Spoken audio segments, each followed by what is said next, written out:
ठीक है। हेलो बच्चों, कैसे हैं आप लोग? आशा करें अच्छे होंगे। तो चलिए, जो कक्षा 12 का इंग्लिश का जो पहला चैप्टर है द लास्ट लेसन का हिंदी एक्सप्लेनेशन आप लोगों के देखते हैं। कल दूसरा भाग इसका दिया है। लिखा कि the poor man it was his honour of his last lesson. Poor man वो बेचारा आदमी, इट वाज द ऑनर उसे सम्मान के लिए, ऑफ हिज लास्ट लेसन उसके अंतिम पाठ के, उसके अंतिम पाठ के सम्मान के लिए या सम्मान में, that he had put on his fine Sunday cloth, वह अपने रविवारी सुंदर कपड़े पहने हुए थे। वह बेचारा आदमी अपने अपने अंतिम पाठ के सम्मान में, दैट की he had put on his fine Sunday cloth, वह अपना रविवार का सुंदर सा कपड़ा पहना हुआ था। एंड नाउ और अब, आई अंडरस्टूड मैं समझ गया, why the old man of the village were sitting there कि गांव के बूढ़े व्यक्ति वहाँ क्यों बैठे हैं, किस लिए बैठे हैं। इन the back of the room कमरे के पिछले हिस्से में। अब मैं आई अंडरस्टूड मैं समझ गया, why the old man of the village गांव के बूढ़े व्यक्ति were sitting there in the back of the room कि कमरे के पिछले हिस्से में क्यों बैठे हैं, किस लिए बैठे हैं। इट वॉज बिकॉज इसलिए था क्योंकि दे वर सॉरी उन्हें बहुत दुख था, दे वर सॉरी टू उन्हें बहुत दुख था, दैट कि they had not gone to school more कि वे लोग यदि स्कूल नहीं गए थे। इट वॉज देयर वे यह उनका अपना तरीका था, ऑफ थैंकिंग धन्यवाद देने का, आवर मास्टर हमारे अध्यापक का, ठीक है, यह उनका अपना तरीका था हमारे अध्यापक का धन्यवाद देने के लिए। फॉर क्योंकि हिज 40 ईयर्स फैथफुल सर्विस उन्होंने 40 वर्षों तक निष्ठापूर्वक सेवा की थी। And the showing there respect for country और अपना देश के प्रति उनका सम्मान प्रदर्शित करने का, दैट वाज देयर नो मोर जो उनका अब नहीं रहा। ठीक है, ये अपने देश के प्रति उनका सम्मान करने का अपना तरीका था क्योंकि अब वह देश उनका अधिक नहीं था। ठीक है, तो चलते हैं दूसरे पैराग्राफ में। दूसरा पैराग्राफ क्या कर रहा है? While I was thinking of all this I heard my name called, it was my turn to receive, what would I not have given to be able to say that there dreadful rule for participle all through very loud and clear and without one mistake, but I got mixed up on the first word and stood there holding on to my desk, my heart beating and not daring to look up। ठीक है, लिखा है कि wheel I was thinking of all this, जब मैं इन सब के बारे में सोच रहा था, I heard my name called मैं अपना नाम पुकारते हुए सुना, it was my turn to recite up बोलने की मेरी बारी थी, what would I not have given to able to say मैं कुछ अधिक नहीं बोल सका या बोलने में समर्थ नहीं था, ड्रेडफुल माने साहसपूर्वक, ठीक है, rule for participle all through उस पार्टिसिपल के नियमों को, वेरी लाउड बहुत तेज़ी से, and clear and without one mistake बिना किसी गलती के। कह रहा कि I not have given to able to say that मैं बोलने के योग्य नहीं था, ड्रेडफुल रूल उस भयानक नियम को, for the participle all through उस पार्टिसिपल के भयानक नियमों को, वेरी लाउड बहुत स्पष्ट, एंड बहुत तेज, एंड क्लियर स्पष्ट, एंड विदाउट वन मिस्टेक बिना किसी गलती के।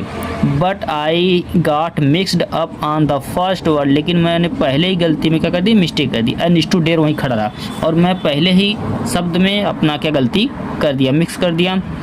ठीक है, दे एंड स्टूड देयर वहीं खड़ा रहा, holding on to my desk अपने डेस्क को पकड़कर, माई हार्ट बीटिंग मेरा हृदय धड़क रहा था, and not daring to look up और ऊपर देखने का साहस नहीं कर पा रहा था। ठीक है, तो चलते हैं नेक्स्ट पैराग्राफ पे चलते हैं। तो आप लोग नए हो तो हमारे चैनल को सब्सक्राइब जरूर कर लीजिए, ठीक है, और अपने दोस्तों को भी शेयर करिए, ठीक है, तो ताकि हमारा यूट्यूब चैनल ग्रो हो सके। ठीक है, चलते हैं नेक्स्ट नेक्स्ट पैराग्राफ चलते हैं। लिखा है, आई heard M Hamel say to me, I would not scold you little friend, you must feel bad enough, see how it is every day we have said to ourselves I have plenty of time.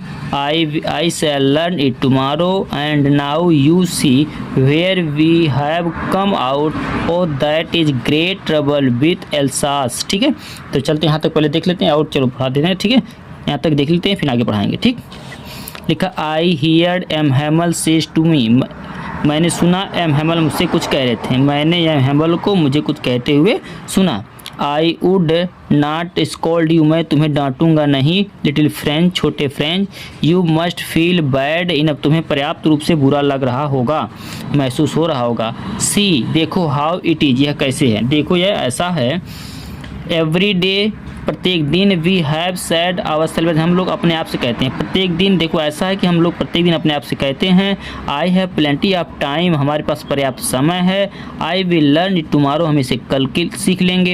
And now you see, अब तुम देखो। Where we have come out, हम कहाँ आ गए हैं। अरे else, that's the great trouble with Alsace, ये एल्सास के साथ सबसे बड़ी गलती यही है, समस्या या प्रॉब्लम यही है। ठीक है, ये बोलो, देखते हैं क्या लिखा है। आई heard M Hamel say to मी, मैंने एम हैमल कुछ कहते हुए सुना। I would not scold you, मैं तुम्हें नहीं डांटूंगा। लिटिल फ्रेंच, छोटे French. You must feel bad enough, तुम्हें पर्याप्त रूप से बुरा लग रहा होगा। You see how it is, देखो अब ऐसा है। Every day we have said to our self, प्रत्येक दिन हम अपने आप से कहते हैं। I have plenty of time, हमारे पास पर्याप्त समय है। I will learn it tomorrow, हम इसे कल सीख लेंगे। एंड नाउ यू सी, अब तुम देखो। Where we have come out, हम कहाँ आ गए हैं। That's the great trouble with the Alsace, Alsace की सबसे बड़ी समस्या या सबसे बड़ी परेशानी यही है। ठीक है, तो चलते हैं आगे, देखते हैं आगे वाला। देखें क्या लिखा है। She puts off learning till tomorrow, now those fellow out there will have to write to say to you how it is you pretended to be Frenchman and yet you can neither speak nor write your own language, but you are not the worst of poor little French. We have all great deal to reproach ourselves with. ठीक है, चलते यहाँ तक देखते हैं। कह रहा she put off learning till tomorrow, हम सीखने के लिए कल टाल देते हैं, कल पर टाल देते हैं। नाउ, अब। Those fellow out of their, जो लोग बाहरी हैं। विल हैव टू राइट, उन्हें अधिकार मिल जाता है। टू से टू यू, तुमसे कहने के लिए कि हाउ इट इज, देख ऐसा ऐसा है। यू प्रेटेंडेड टू बी फ्रेंचमैन, तुम फ्रेंचवासी होने का बहाना करते हो। ऐसा कैसे है कि तुम फ्रेंचवासी होने का बहाना करते हो। And yet you can neither speak, तुम ना तो, और फिर भी तुम ना तो बोल सकते हो, नार राइट योर ओन लैंग्वेज, ना ही तुम्हारी भाषा को लिख सकते हो। तुम अपनी भाषा को ना तो लिख सकते हो ना तो बोल सकते हो। But you are not the roast, लेकिन तुम्हारी गलती नहीं है। वो लिटिल फ्रेंच, बेचारे little French. We have all great deal to reproach our self with, हम सबका स्वयं को दोष देने का पर्याप्त कारण है। हम सबके पास स्वयं का दोष देने का पर्याप्त कारण है। ठीक है, एक बार चलते देखते लेते पूरा शुरू से अंत तक। आई heard M Hamel say to मी, मैंने सुना एम हैमल मुझसे कुछ कह रहे थे। मैं एम हैमल को मुझसे कुछ कहते हुए सुना। I would not scold you little French, मैं छोटे फ्रेंच तुम्हें नहीं डांटूंगा। You must feel bad enough, तुम्हें पर्याप्त रूप से बुरा लग रहा होगा या महसूस हो रहा होगा। यू सी इट इज़, देखो ऐसा है। एवरी डे, प्रत्येक दिन। We have said out to our self, प्रत्येक दिन हम अपने आप से कहते हैं।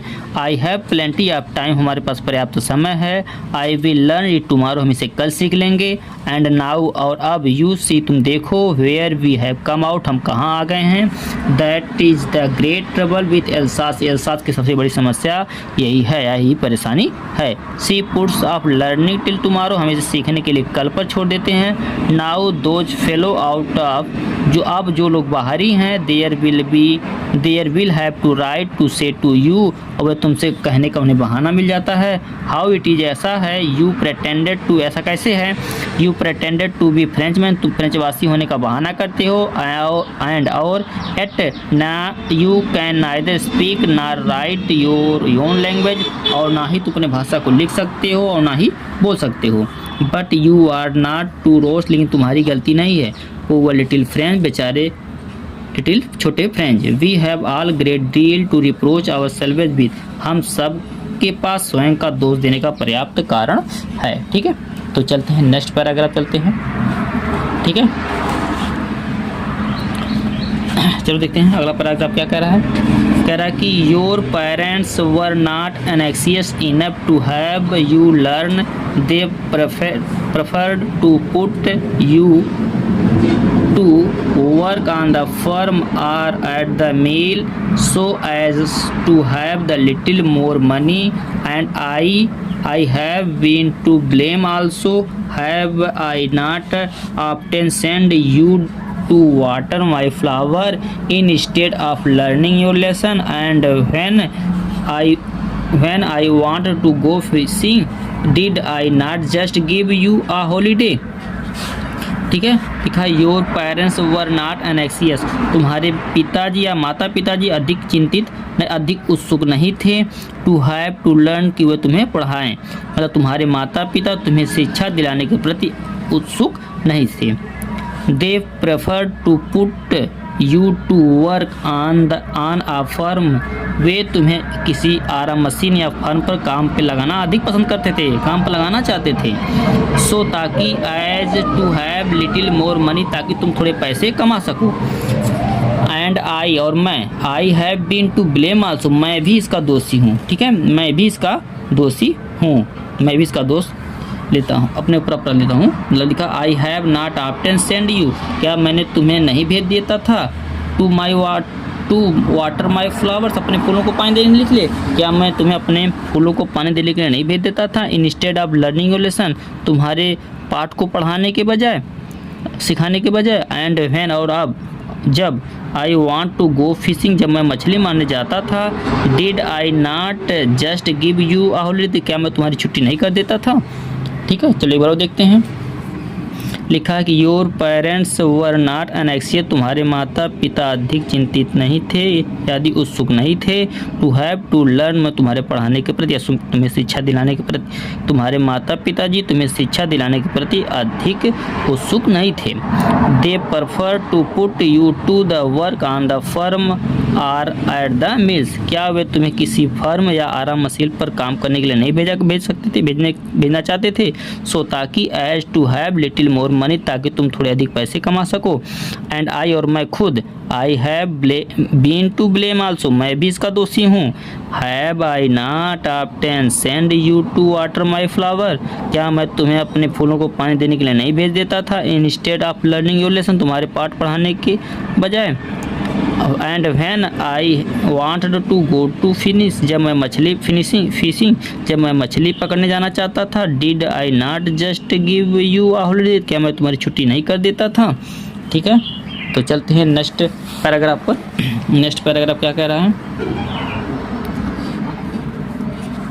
ठीक है, लिखा है कि then from one thing to another, Hamel went on to talk of the French language, saying that it was the most beautiful language in the world, the clearest of the most logical, that we must guard it among us। ठीक है, चलिए इतना पढ़ा के फिर आगे बढ़ते हैं।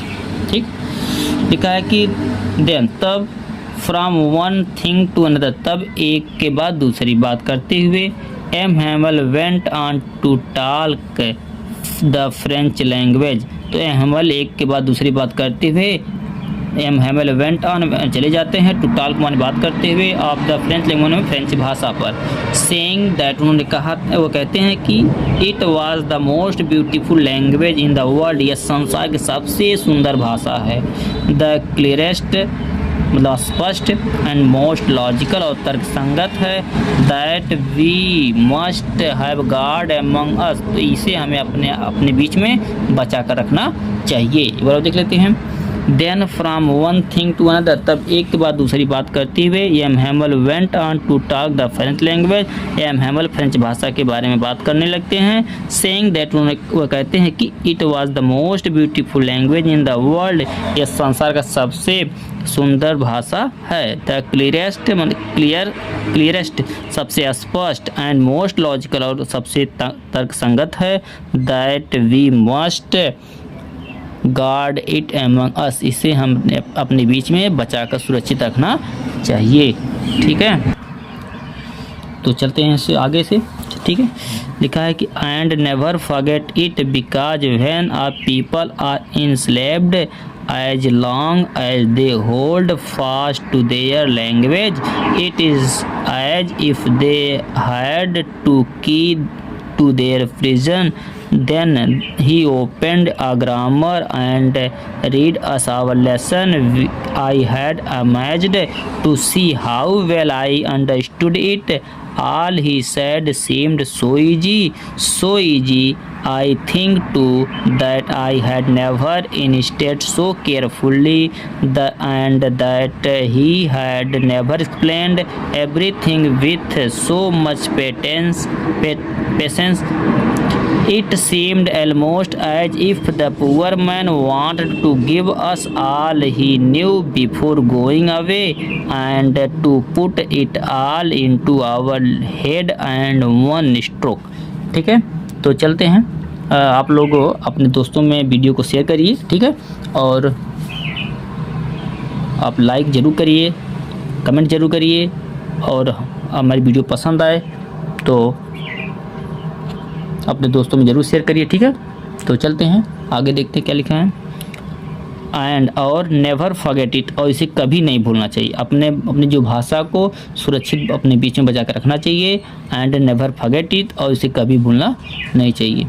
बिकॉज, क्योंकि when a people are enslaved, जब कोई व्यक्ति दास होता है, या मतलब या तो गुलाम होता है, जब कोई व्यक्ति कोई गुलाम होता है, as long as they hold fast to their language, तो उसकी भाषा ही उसे मजबूती से बांधे रखता है। ठीक है, इट इज एज, ऐसा है, इफ़ दे हैड टू की टू देयर प्रिजन, जैसे कि उसके जेल की चाबी उसके हाथ में है। ठीक है, उसके कारागार की चाबी उसके हाथ में है। Then he opened a grammar, तब उन्होंने ग्रामर की पुस्तक या व्याकरण की पुस्तक खोली। तब उन्होंने ग्रामर की देन तब ही ओपनड आ ग्रामर, तब उन्होंने व्याकरण की पुस्तक खोली। And read us our lesson, वो हमारे पाठ को पढ़कर सुनाए। I was amazed to see, मैं देखकर आश्चर्यचकित रह गया। How well I understood it, मुझे कितनी अच्छी से समझ में आ रहा है। All he said seemed so easy, वह जो कुछ भी कह रहे हैं ऐसा प्रतीत हो रहा है कि बहुत ही आसान। ऑल ही सैड, जो कुछ भी वो कह रहे थे, सीम्ड उन्हें प्रतीत हो रहा था सो इजी, बहुत आसान लग रहा था। आई थिंक टू, मैं भी सोच रहा था, दैट कि I had never listened so carefully, कि मैं इतना ध्यानपूर्वक कभी नहीं सुना था। And that he had never explained everything with so much patience, और ऐसा लग रहा था कि उन्होंने इतने धैर्यतापूर्वक इसे कभी भी नहीं समझाया। इट सीम्ड, ऐसा प्रतीत होता है, almost as if the poor man want to give us all he knew before going away, ऐसा प्रतीत होता है बेचारा आदमी हमें सब कुछ दे देना चाहता है। ऑल ही न्यू, जो कुछ भी वह जानते हैं, बिफोर गोइंग अवे, यहाँ से जाने से पहले।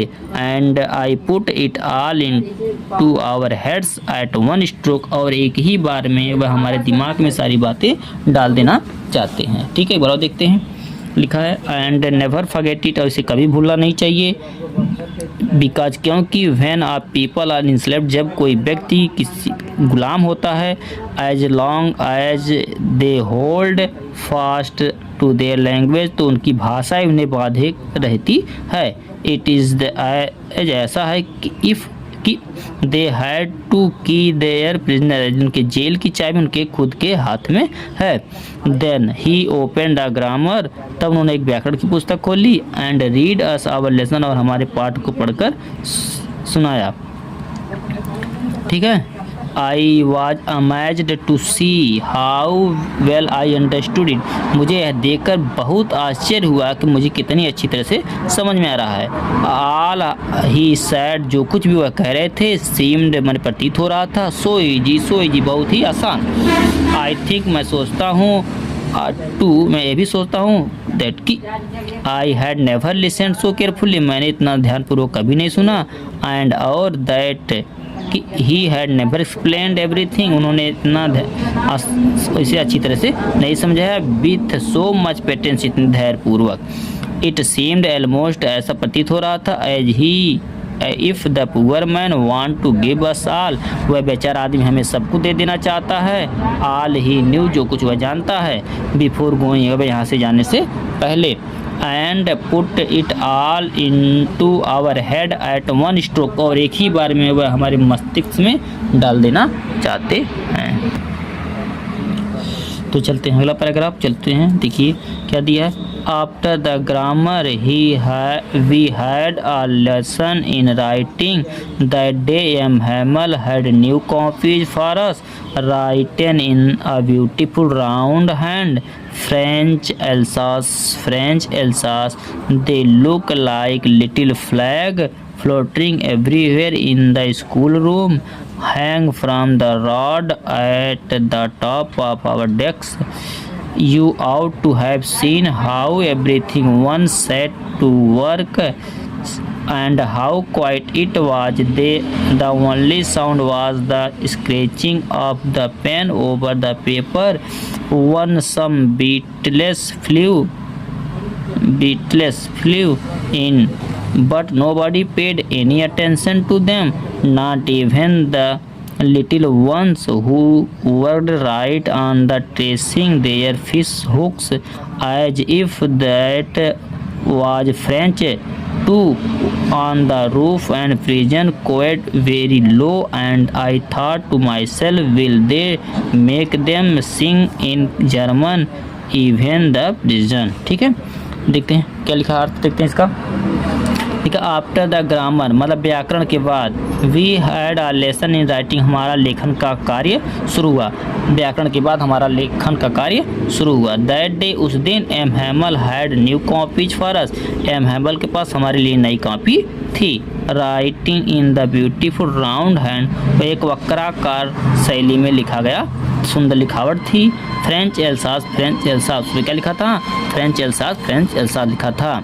They look like little flags floating everywhere in the school room, कह दे लुक्ड लाइक, ऐसा प्रतीत हो रहा था, लाइक लिटिल फ्लैग में छोटे झंडों की तरह प्रतीत हो रहा था, फ्लोटिंग एवरीवेयर, जो हर जगह लहरा रहा था, फड़फड़ा रहा था, in the school room, school के कमरे में, हैंग फ्रॉम द रॉड, और रॉड से टंगा हुआ था, at the top of our desk, हमारे डेस्क के ऊपर। You ought to have see, आपको देखना चाहिए था, how everyone set to work, कैसे सभी लोग बैठकर काम कर रहे हैं, and how quiet it was, कितनी शांति थी। The only sound was the scratching of the pens over the paper, केवल कागजों पर कलमों के रगड़ने की आवाज़ आ रही थी।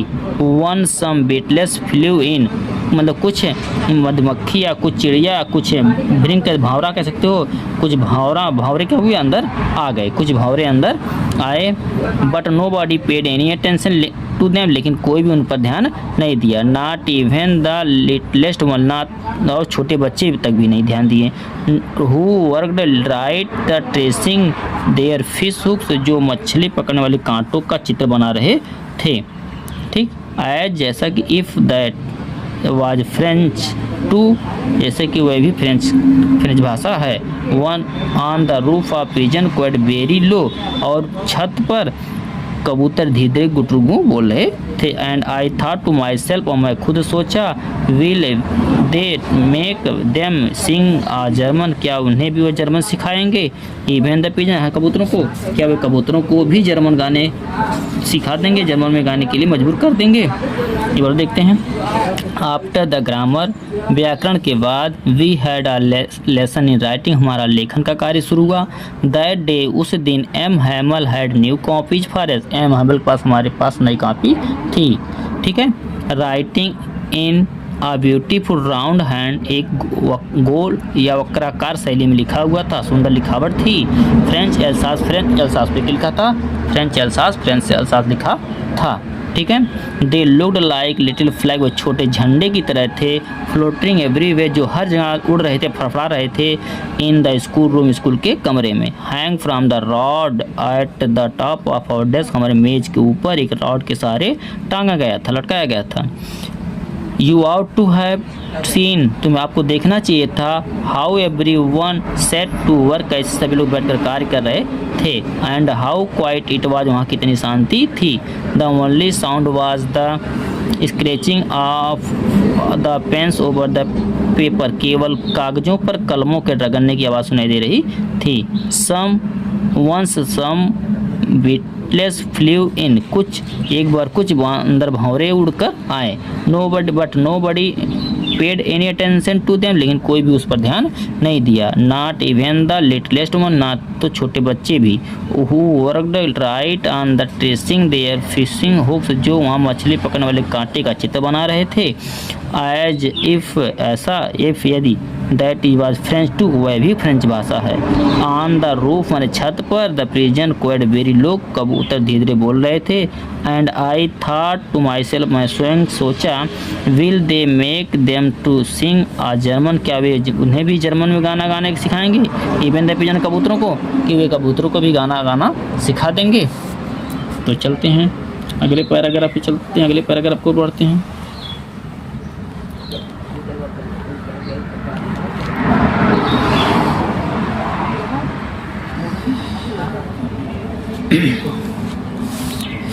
लिखा है, wherever I looked up from my writing, I saw M. Hammer sitting motionless in the chair and gazing first at one thing, then at another, as if they want to fix in his mind just how everything looked in that little schoolroom.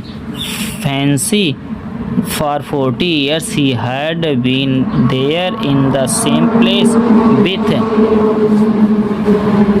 with his garden outside the window and his class in front of him, just like that, only the desks and benches had been earth smooth, the walnut trees in the garden were taller, and the hope vine that he had planted himself twined about the windows to the roof. How it must have broken his heart to leave it all, poor man, to hear his sister moving about in the room above packing their trunks, for they must leave our country next day। ठीक है, तो आप लोग ध्यान से देखिए, बड़ी लंबा पैराग्राफ हो गया है, तो आप लोग ध्यान से पढ़ेंगे तो आसान है, बहुत ज़्यादा कठिन नहीं है। और आप लोग अपने दोस्तों में शेयर करते रहिए और कमेंट ज़रूर करिए, ठीक है। तो ये आप लोगों की वीडियो मेरी कैसी लगी, ठीक है। तो जल्दी अपने दोस्तों में शेयर करते रहिए, ठीक है। देखिए क्या कर रहा है, When I looked up,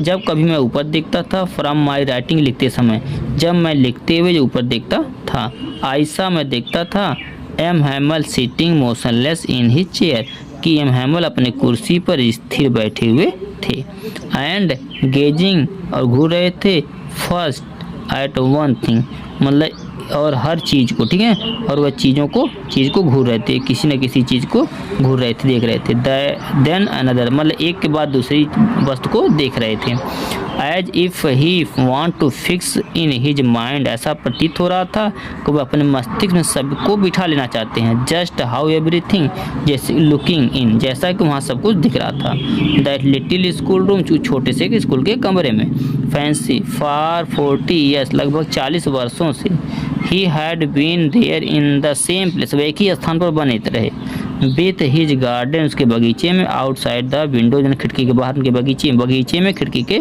बाहर, and his class in the front of him, उनके कक्षा के सामने, जस्ट लाइक दैट, एकदम सेम उसी प्रकार की, ठीक है, मतलब उनकी खिड़की के बाहर जो उनके एकदम कक्षा के सामने था, बिल्कुल ऐसा ही, ठीक है, जस्ट लाइक द, एकदम बिल्कुल ऐसे ही, ओनली द डेस्क, केवल desk, had benches had been worn smooth, केवल मेज और कुर्सियां घिस कर क्या हो गई थी, चिकनी हो गई थी, the walnut trees in the garden were taller, कह रहा कि बगीचे के जो अखरोट के पेड़ अपेक्षाकृत बड़े हो गए थे, एंड द होप वाइन और होप वाइन का वृक्ष that he had planted himself, जिन्होंने खुद स्वयं से लगाए थे। Twice about the windows to the roof, जो खिड़की से होते हुए छत तक जा रही थी। How it is must have broken his heart, उनका हृदय कितना टूटा होगा। To leave Italian the and hope wine that he had planted himself, उन्होंने होप वाइन का वृक्ष स्वयं लगाया था। Twined about the windows to the roof, वह खिड़की को लपेटते हुए उनकी छत तक जा रहा था। How it must have broken his heart, उनका हृदय कितना टूटा होगा। टू लीव इट ऑल, इन सबको छोड़ते समय। पुअर मैन, वो बेचारा आदमी। To hear his sister moving about the room above the packing his tongue, से बेचारा आदमी अपने बहन के चलने की आवाज़ को सुन सकता था संदूकों में अपने सामान को पैक करते हुए। For they must leave the country the next day, क्योंकि उन्हें अगले दिन इस देश को छोड़कर जाना था। चलते एक बार फिर से देखते हैं। Whenever, जब कभी आई लुकड अप, मैं ऊपर देखता था। फ्रॉम माई राइटिंग, में लिखते समय। जब कभी मैं लिखते समय ऊपर देखता था। आई सा, मैं देखता था। M Hamel sitting motionless in his chair, M Hamel स्थिर अवस्था में अपनी कुर्सी पर बैठे हुए रहते थे। And gazing first at one things and then at another, और वह एक के बाद दूसरी वस्तु को बहुत ध्यानपूर्वक देख रहे थे। As if he want to fix in his mind just, और ऐसा लगता है कि वो अपने मस्तिष्क में सब कुछ बिठा लेना चाहते हैं। How everything looked in that little school room, जैसे जिस प्रकार की छोटे से स्कूल के कमरे में सही वस्तुएं दिखती थी। फॉर 40 ईयर्स, 40 वर्षों तक he had been there in the same place, वह एक ही स्थान पर बने रहे। विथ हिज गार्डन, अपने बगीचे में। आउटसाइड द विंडो, मतलब खिड़की के बाहर। And his class in front of him, उनकी कक्षा जो उनके एकदम घर के एकदम सामने थी। जस्ट लाइक दैट, सेम इसी प्रकार। Only the desk and benches had been worn smooth, केवल बेंच और मेज घिस कर क्या हो गए थे, चिकने पड़ गए थे या चिकने हो गए थे। The walnut trees in the garden were taller, जो अखरोट का वृक्ष अपेक्षाकृत बड़े हो गए थे। And the hope vine that he had planted himself, hop vine का वृक्ष जिसने स्वयं खुद लगाई थी। Twined about the window to the roof, जो खिड़की को लपेटते हुए छत तक जा रही थी। How it must have been broken his heart, उनका हृदय कितना टूटा होगा। टू लिव इट ऑल, उनको छोड़ते समय। पुअर मैन, बेचारा आदमी। टू हियर हिज सिस्टर, अपनी बहन को सुन सकता था वहीं चलते हुए। अबाउट हिज रूम, मैंने कमरे में। पैकिंग देयर टंग्स, मैंने संदूक में अपने सामान को पैक करते हुए। फॉर, क्योंकि they have leave the country next day, क्योंकि अगले दिन उन्हें शहर छोड़कर जाना था। तो चलते हैं नेक्स्ट पैराग्राफ पर, ठीक है। तो चलिए ध्यान से देखिए अगला पैराग्राफ क्या कह रहा है। But he had to courage to hear every lesson to the very last. After the writing, we had a lesson in history, and then the babies chanted their baby boo down there at the back of the room. Old Hauser had put on his spectacles and holding their primer in both hands spelled the letter with them. You could see that too was crying. His voice trembled with the emotion, and it was so funny to hear him that we all want to laugh and cry. Oh, how well I remember it, that the last lesson. ठीक है, चलते हैं देखते हैं कि but लेकिन he had to courage to hear every last to the very last, लेकिन उनके हर पार्ट को बिल्कुल अंत तक सुनने का साहस था। आफ्टर द राइटिंग, लेखन के बाद। We had a lesson in history, हमारा इतिहास का पाठ शुरू हुआ। एंड देन, और तब।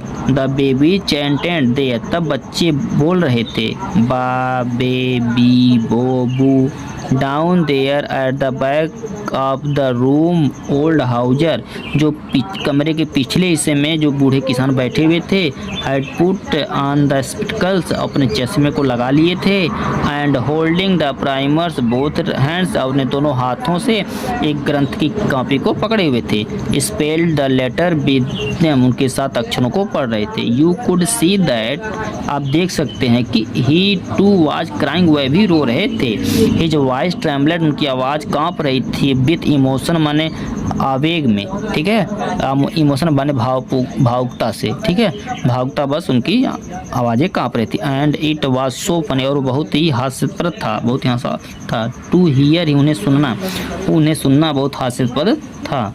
That we all want to laugh and cry, और हम सभी हंसना और रोना चाहते हैं। Oh how well I remember it, और कितनी अच्छी तरह से मुझे याद है। दैट लास्ट लेसन, अंतिम पार्ट, फिर देखते हैं एक बार। But he had to courage to hear every lesson to the last, very last, लेकिन उनके हर पार्ट को बिल्कुल अंत तक सुनने का एकदम साहस था। आफ्टर द राइटिंग, लेखन के बाद, we had a lesson in history, हमारा इतिहास का पाठ शुरू हुआ। And then the baby chanted their ba baby bo bu, और छोटे छोटे बच्चे तब बोल रहे थे। Down there all the back of the room, कमरे के पिछले हिस्से में, old Hauser had put on his spectacle, बूढ़े किसान अपने अपने चश्मे पहन रखे थे। And holding the primer in both hands, अपने दोनों हाथों अपने ग्रंथ की पुस्तक पकड़े हुए थे। Spelled the letter with them, और उनके साथ अक्षरों को पढ़ रहे थे। यू कुड सी दैट, आपको देखना चाहिए था कि ही टू वाज क्राइंग, वह भी रो रहे थे। हिज वॉइस ट्रेम्बलेड, उनकी आवाज़ कांप रही थी, विथ इमोशन में भावुकता बस। And it was so funny to hear he, उनको सुनना बहुत हास्यास्पद था। दैट कि we all want to laugh and cry, और हम सभी हंसना चाहते हैं और रोना चाहते हैं। ओह अरे how well I remember it, मुझे कितनी अच्छी तरह से याद है। दैट द लास्ट एंड की अंतिम पार्ट, ठीक है। चलते हैं, देखते हैं अगला पैराग्राफ देखते हैं। तो आप लोग अपने दोस्तों को शेयर करते रहिए, ठीक है, और चैनल को जरूर जरूर सब्सक्राइब करिए, ठीक है।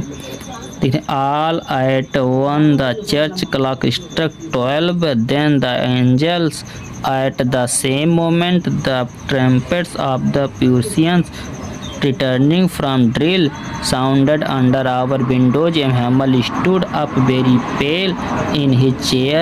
I never saw him look so tall. ठीक है, करेक्ट कि all at the once, एक बार मतलब अचानक, ठीक है, अचानक एक बार, चर्च क्लॉक स्ट्रक 12, अचानक चर्च की घड़ी में 12 बजे। देन द एंजल, तब एंजल नामक प्रार्थना हुई। एट द सेम मोमेंट, उसी क्षण पर, द ट्रम्पेट्स ऑफ द प्यूसियन, कि प्यूसियन का जो ट्रम्पेट माने तुराही बजी। रिटर्निंग फ्रॉम ड्रिल, युद्ध से लौटते समय, तब पर उसी समय ड्रिल से लौटकर आते हुए पार्सिया के सैनिक की तुराही बजी। साउंडेड अंडर आवर विंडोज, हमारी खिड़की के नीचे वह आवाज़ आ रही थी। M Hemal stood up, Emil खड़े हुए। Very pail in the chair, वह बहुत पीले पड़ गए थे। इन हिज चेयर, अपनी कुर्सी से।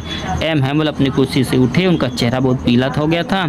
आई नेवर सा हिम लुक सो टॉल, मैंने उन्हें इतना लंबा पहले कभी नहीं देखा था। ठीक है, एक बार और देख लेते हैं।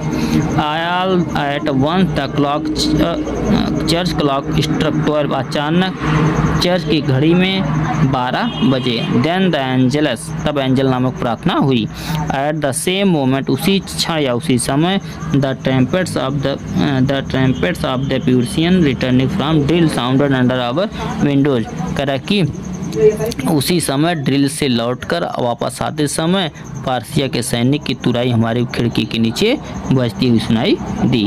M Hemal stood up, M Hemal खड़े हुए। इन ही चेयर, अपनी कुर्सी से। वेरी पेल, उनका चेहरा बहुत पीला पड़ गया था।